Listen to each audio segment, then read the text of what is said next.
Welcome everyone, welcome back to my channel. Today we are going to do an interesting podcast on sustainability in fashion industry, and with me we have Sanah Sharma, who is a fashion designer, and she actually recently won a prestigious award on red carpet design contest. So welcome Sanah, welcome.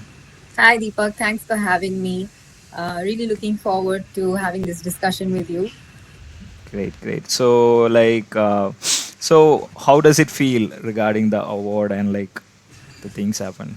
It feels great. I mean, it's a very prestigious and coveted design contest. It's a global design contest, so it feels really good to know that being from India, being from Chennai, and being able to put us on the map this way has also been nice, and to also sort of represent the potential of sustainable design. In my opinion, it's a very important role for a designer in this whole dialogue, and I'm really happy that they chose a zero waste design to win the contest. So I'm really excited to make this gown, and it's going to be presented and unveiled in September. So yeah, it's exciting times. Great. So was it a team entry or was it from your brand or like was it a personal entry? No, so this was an individual entry. So the contest was for individual applicants only, and they have launched the next edition. I won the 2020 edition of the contest, and they've recently launched the 2021 edition as well. So when I was in 2020, the contest partner was Tencel.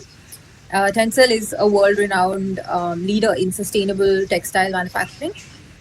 So what was really great is that the fabrics were already pre-selected for us. So for every applicant, it was a choice of which of the existing fabrics they'd like to incorporate into their design. So I really Got it. felt like that was a true test of design knowledge more than anything else. I mean, everything has been put on the table. You just have to show what skills you have in terms of design, which is what I really liked about the contest. I found it to be a very fair way of evaluating design. Got And it. this year, what's even better is that they've also got Flow 3D, which is a virtual fashion software, to join into the contest as a partner. So you have Tencel and Flow, and I think it's going to be really amazing to see how things pan out. Got it. So I've read that in the article where you have used Tencel clothing to actually produce that gown. Yeah, so I will be working with. So the gown hasn't been made as yet. Okay. So yeah, so we will be having the unveiling in September. Oh, okay. So yeah, so it's going to be made with Tencel fabrics, and it's going to be very exciting for me because as a brand that was manufacturing in a smaller scale earlier, I wasn't able to procure something like Tencel earlier because I wasn't Got it. buying in those volumes. Got it. But now to have an opportunity to work with these fabrics, to know what they feel like, what they fall like, it's really, really, it's cool, to be just getting a chance at doing this. Great. So going on, like I have a couple of interesting questions. So yeah, before going into the questions, is something which I was I am not able to digest actually. So is it true that fashion industry is the second largest industry to pollute the world? Yes, it is, and it's quite shockingly, it is hard to digest for even someone like me who's from the industry. Um, we are we're at a stage where either we make very drastic changes or we know that we are doomed forever, right? I mean, it's a very scary scenario because even though we know this now, we still know that there are enough number of organizations, enough number of companies and brands that are not taking the responsibility they need to take. So it's like, there's a problem, you know what's causing the problem, there's a solution, but no one's implementing it enough. So that's Got what the scary part is. It's not knowing that we are in this problem, it's that knowing the solution, we're not applying it enough because we, as for whatever reasons, don't want to take that effort. got it. So that was my kind of my first question, like regarding the sustainability factor in that particular fashion industry. So, Sustainability actually has, it is a very big umbrella concept, and that's why for a lot of people it may seem like they don't understand it entirely. And that's okay. I think that, we can't expect everyone to begin this journey and jump into all aspects at one go, because it's so vast. So I would suggest that, pick one aspect of this cause and start focusing completely on that. Once you've got that covered, move on to branch out to the other ones. Because for, like, even as consumers, I think it's hard for people to just suddenly switch to a different lifestyle. You have to make smaller changes, and that's exactly how it is for manufacturers as well. You can't just one day turn on a switch and be like, yeah, now everything is going to change. But it has to start, right? So that's the leap of faith that everyone has to take. So broadly, there are four pillars to sustainability. You have the environmental, which is about, the footprint and our carbon emissions, all of that. mm, Then you have the social aspect of sustainability, which is about the people who are involved, about the animals, right? So got it. then you have a cultural aspect as well, which is about protecting cultural heritage, like things like craft, right? Things that have been in our cultures for so long and are diminishing now. How do we keep them alive? Mm, Right? And then, of course, a very, very vital aspect of sustainability is the economical aspect of it, right? The commercial aspect. So if we have a business that is going to be environmentally sustainable, socially sustainable, culturally sustainable, but cannot be commercially sustainable, if it cannot run, the business cannot survive on its own, it's going to fizzle out, and there's no point then, right? We want right. businesses who can survive, who can do well, who can thrive in this in our capitalist world, but also follow these, have all the other aspects of sustainability incorporated. Got it. Right, understand. So this is something which I was trying to understand. Like, what exactly is circular fashion, basically, and is it being implemented like in your approach, or like the one which you are talking about? Right. So sustainability and circularity are sort of like, circularity is probably a part of the whole sustainability dialogue. One big part of that umbrella is circularity. So if you look at, now, this goes across any industry. It doesn't have to be limited to fashion. So if we look at a supply chain, we are following a very linear supply chain, right? So you have raw material, you then have procuring raw material, then it goes to, a manufacturer, then a seller, retailer, everything, then the consumer, right? So nothing Yes. that gets wasted in this process, or even the end process, never really goes back to source, right? So Mm-hmm. once it starts, it goes to the consumer, and then where does it go? It goes to the landfill, or it goes into our oceans, and Correct. it's never coming back. And that's what the thing is, we think we throw it away, but there is no away, right? It's somewhere in our planet. So the concept of circular fashion is to change this linear structure into a circular structure. So if I have waste coming out from my cutting, I collect all that waste, send it to a recycler, so that it comes back into the raw material stage. Again, it keeps, so, we close the loop that way. Also, it means brands can have buyback schemes. Like, if you have bought from my brand, after you're done, or if you don't feel happy enough with this, with a certain purchase, after some time, return it, so that I Got it. can, so that either we can um, thrift it out, or we can maybe even upcycle it, recycle it. There's a lot of options, but the thing is, there have to be enough channels to create a circular, closed loop sort of economy within the industry, and within any industry, really. Got it. So basically, circular fashion is the key to the next step, or like that is a way forward, basically. Yes, like, it is important, because it's not the only thing we have to do, but it's definitely Mm, one of the things we need to start doing. It's important more because we have a problem of overproduction and overconsumption right now. So got it. it Got it. can handle the overproduction part well, right? We don't have to Got produce it. so much new stuff. Got it. So the next question, like, so what exactly is the like do we have any regulations or compliance while designing this kind of stuff, basically? We don't have things in with respect to design. We do have things with respect to raw material. We do have things with respect to, um, you know, like fair trade, right?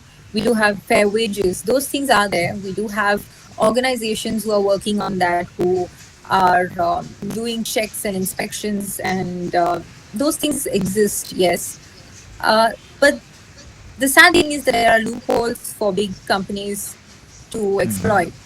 And until we have legislature come in, until we have laws in place, and we have verification bodies who are going to make sure that it's being handled the right way, it's Okay, still going to be something that will keep slipping through our fingers.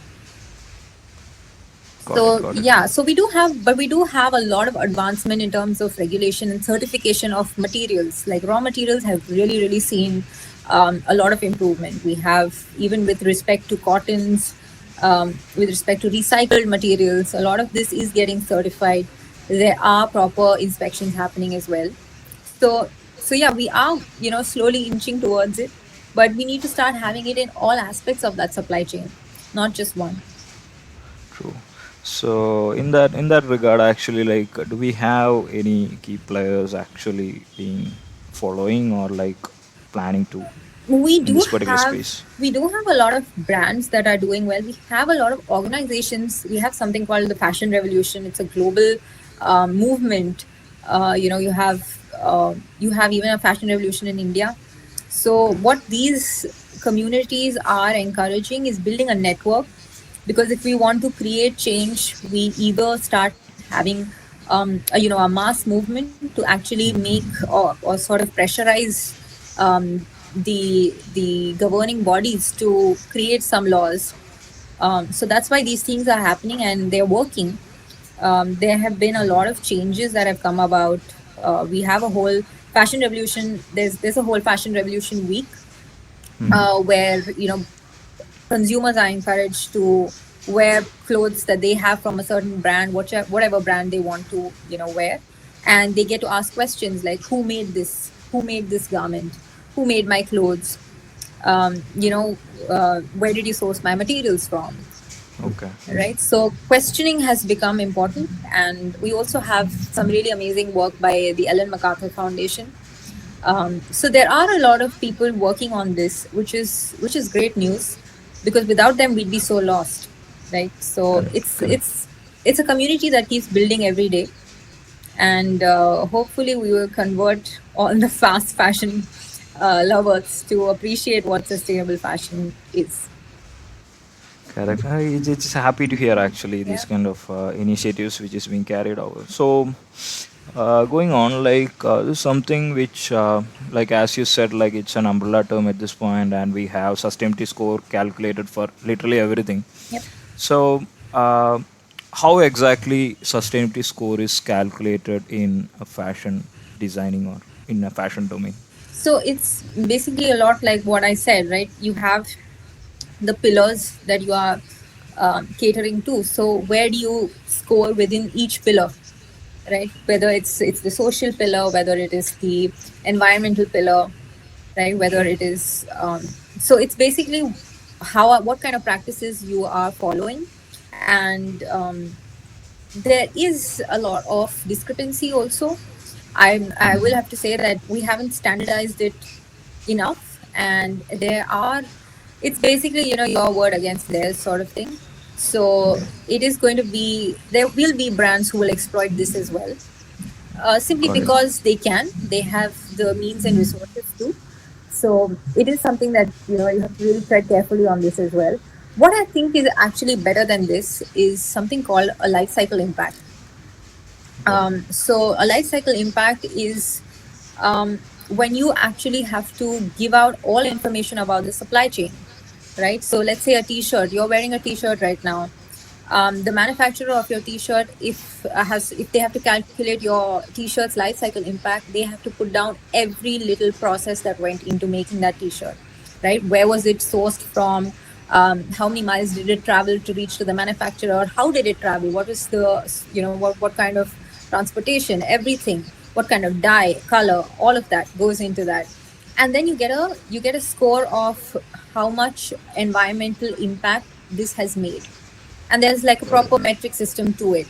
So there are companies who do that, there are brands who showcase that. I had the good fortune of actually talking to one of the brands who follow this. It's called Brave Souls, it's a footwear brand. So if you go Okay. onto their website, you'll see things like this sandal has saved so much light bulbs worth of energy, so many car Mm. tires saved, this much fuel saved, right? So it basically converts those metrics into numbers that you and I can understand Got as it. consumers. Yeah. So it's, Got it. I think those are more change worthy sort of things that a consumer is going to look at and feel like, yeah, I'm creating some impact, right? Because that's where we want to hit it. We want to hit at the consumer so that they can stop buying something that is going to cause harm and choose something that they can feel good about buying. Got it. Got it. I also noticed this particular thing because mostly it is the word of like maybe even some key players or whatever it Yes. is. Like exactly. So that can actually go wrong, or like we don't have any perfect standardization in place actually. Yeah. So yeah. Very true. So this is something which I'm more interested actually. Like, so currently I could see like a lot of area like in the supply chain where AI is supporting. So, but these kind of enhancement or support is actually being carried to in a business process, or Right. like how we can mainly capitalize or like make the revenue generation much more faster, basically. So but beyond this there are actually things happening beyond design and logistics, and that is where I could see some of these projects basically. Right. So but still like these kind of things, so for example if you see this sorable, they are actually maintaining something on the inventory stock. Okay. Okay. And even in Nike they have robotics to actually being like in manufacturing, Right. okay, like in the production phase they actually develop something. And then there is an interesting project CSA. This is something which I really liked actually, the idea behind it. So we just push a picture Yeah. and then it will give the recommendations actually. Yeah. So like what footwear or what Yeah. t-shirt. So but still it is kind of like enhancing the existing market, that's all. Yeah, there Yeah. is no sustainability element which I saw in this particular thing. Yeah, I think the only good thing with Project CC's version of it is that they are themselves a sustainable marketplace. So every product is, from brands that are sustainable. But yes, it does drive more consumption, which is Okay. something we want to tackle. Okay. Because that's a very very big problem, and it's so hard to tell people don't buy, right? I Correct. mean, how are you going to tell someone don't shop when they have enough money to shop, enough occasions, right? I mean, it just becomes um, it's a hard battle, right? I mean, to tell someone that don't buy something. So Correct. Correct. yeah, and I'm True. telling True. you that as a brand owner, right? I have so many times that a customer will come in and ask, do you have something that we can just remodel for you? Instead of making something completely new. And we've done that a lot of times. And I think that they also start seeing appreciation for that whole, concept of upcycling something that they already have. Got So it. yeah. That's actually interesting. So basically coming on to your actually brand. So like how you are actually being carrying all these design practices in production level actually. Yes. So I started using virtual garment making softwares in Okay. 2019, and I started exploring them because I thought like this is the future, in my opinion, right? I, Okay. I mean, we didn't have COVID back then, but for some reason, I just thought that this is going to be big. And this just Correct. makes so much sense because the ease of being able to design and manufacture is remarkable, and the amount of accuracy that we get is fantastic. So Got it. what I do is what you're seeing right now on the screen is from a collection of garments that was made completely on a software. There was Okay. no physical piece made. We didn't make one single sample. Everything is made over here on the software virtually. We can try out different sizes, different skin tones, what do they look like on different people, right? And then when an order gets placed, everything is keyed in into the system already. Like every design has the exact number of yards required for it, the color of the fabric, the code of the fabric, the supplier, all of that is fed into the system. So the moment we Okay. have an order, we reach out, everything, the ball starts, the ball starts rolling, and yeah, the whole manufacturing process starts. So it follows this a just in time, or Toyota production system, as it's also called. So Okay. everything is like happening just in the nick of time, right? We don't Got it. stock up on something. There's no inventory stockpile. So you're able to Got it. save on a lot of wastage that usually occurs otherwise, and you also save a lot of time, right? And this also gives me room to customize something for somebody. So let's say I have a customer who says that, I like that dress, but I want a sleeve on it. I can do Hmm. that now, right? But if it's already made, it's a little hard to then attach a sleeve. It's more work, right? So Correct. this way you can have, you can give a little more power to the consumer as well to make a choice. Also in terms of colors, you just have to simply have three colorways. It's like, dropping a bucket of color in an application, and that's it, right? And once they select what they want, I order it accordingly. So Got it's it. so much simpler to do it this way than to make a ton of clothes and then wait for people to buy them, Hmm. True. True. right? Correct. Correct. Yeah. Yeah. I agree. So yeah, I mean, and we actually got to see that it worked because we had orders and we were making garments that we had not tested out before at all. We were going completely by what the software had told us, and it came out absolutely perfect. So yeah, so it was I think a really good exploration for us. Indeed. Indeed. I agree that.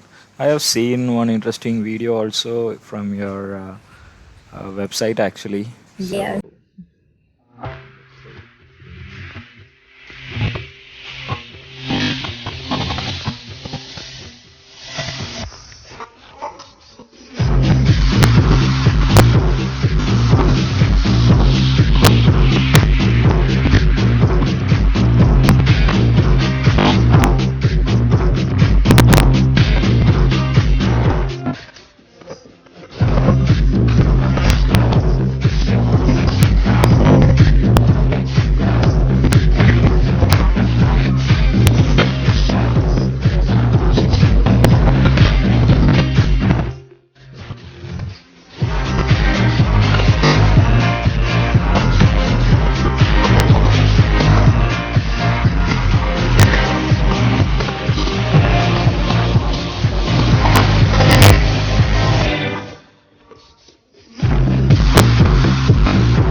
So so this is purely simulation.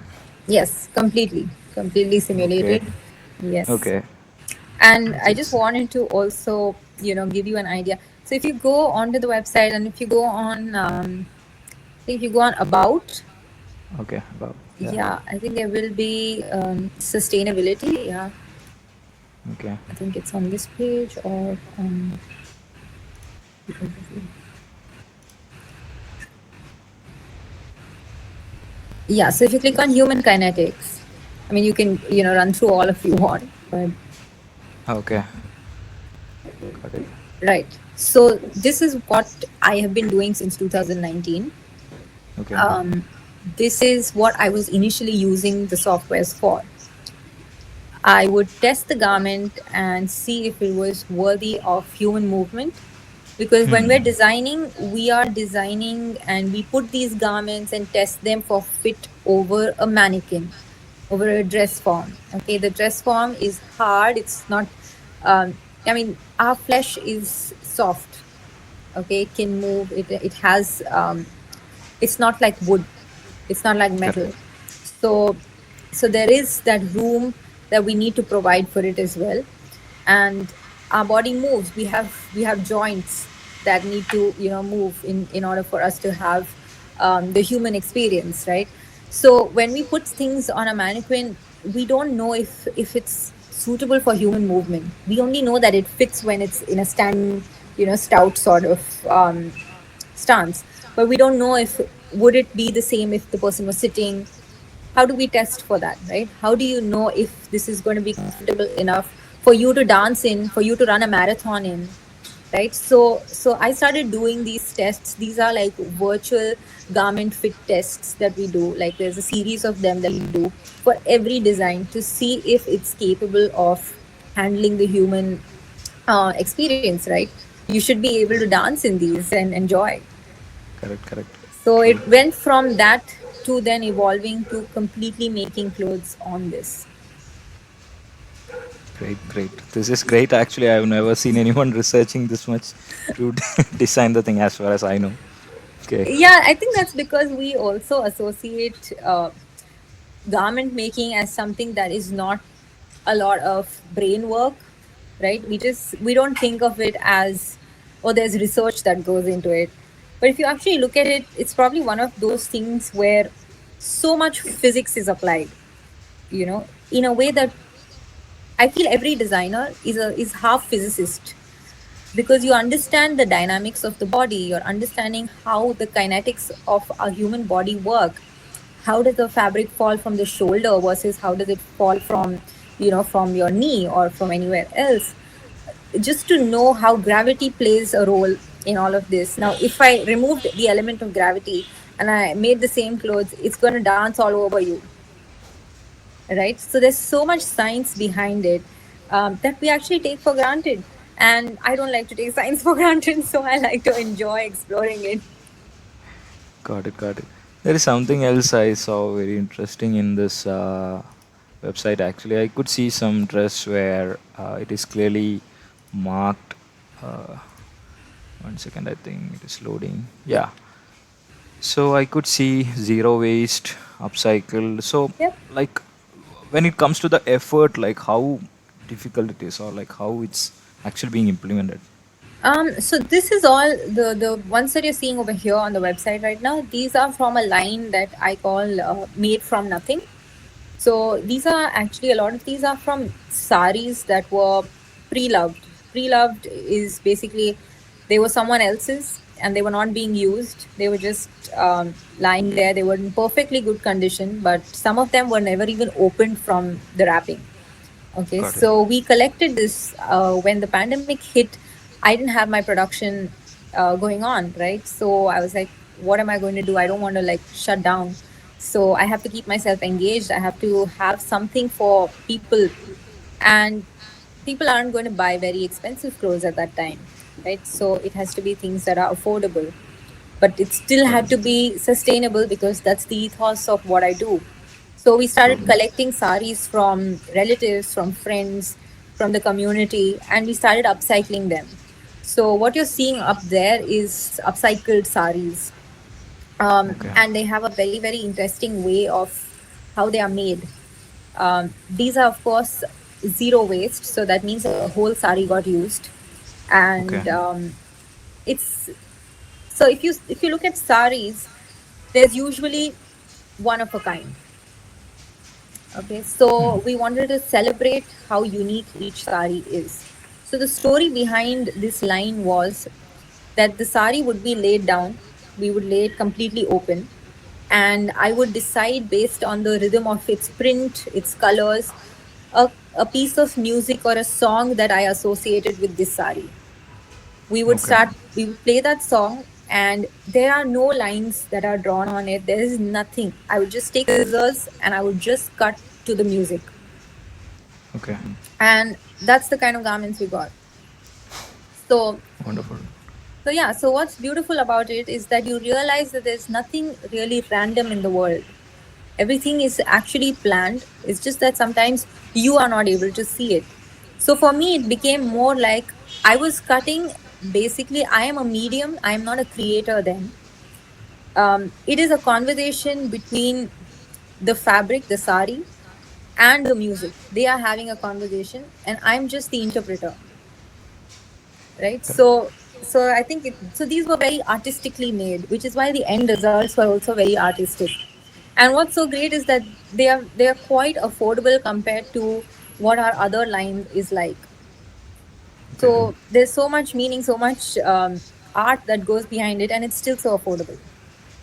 got it. This is really interesting actually. Like when I saw it is completely, and what you said also, it actually makes much sense. Like to understand Yeah. how you guys are actually designing the thing, and it's not just the traditional way of actually. Yes. So each of that piece is so unique because, of course, if I had to cut again, I'm not going to cut along the same lines ever again, right? It may be different Correct. each time. So each is a unique piece and will be celebrated just like the sari was a unique piece. Got it. Got it.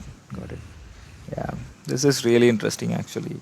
So, so in terms of like the collaboration with different companies after this particular award, like how it is happening, or like is there any brand which approach you, or like is it in that route actually? Um, I am open to collaborations, but I already have like some projects that I'm working on. So right now Okay.